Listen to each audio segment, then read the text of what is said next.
you should study quadrants aya, and you should know different behaviors which are obtained in different quadrants.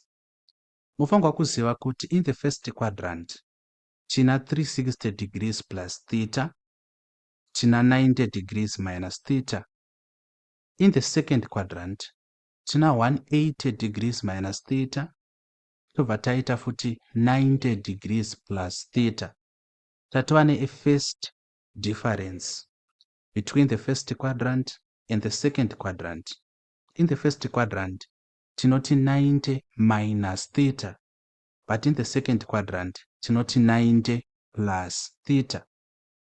Mukaenda third quadrant tina 180 degrees plus theta, then mukaenda fourth quadrant tina 360 degrees minus theta.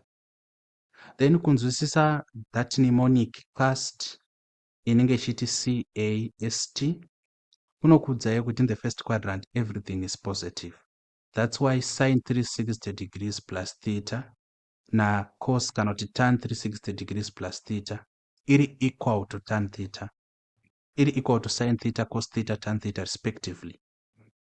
And mukatarisa 90 degrees minus theta ndopano apply zvataitaura zvezviya zvaanonzi co-functions. Sin of 90 degrees minus theta iri equal to the co-function which is cos theta, and cos theta, cos of 90 degrees minus theta iri equal to sin theta. The reason why tichimati co-functions iri present even in the terming of these things, because kuti sin theta zvinobva pakuti chi sin, and then kuti cos ukada kunyora yakazara inoti cosine, mazvoona.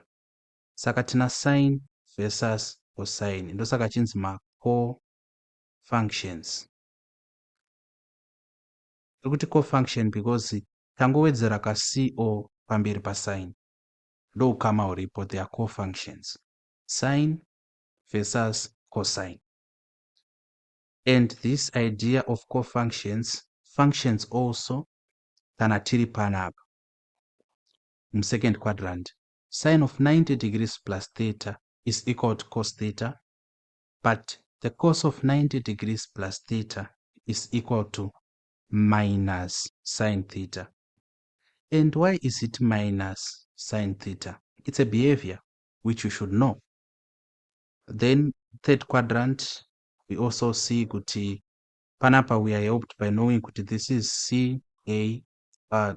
this is CAST. That is why tan 180 degrees plus theta iriyo yega iri positive.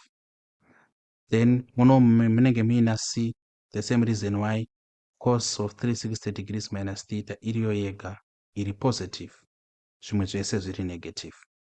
Saka if you need help understanding quadrants kana kuti kuexplain relationships aripo, you have to tell and we'll try to help each other.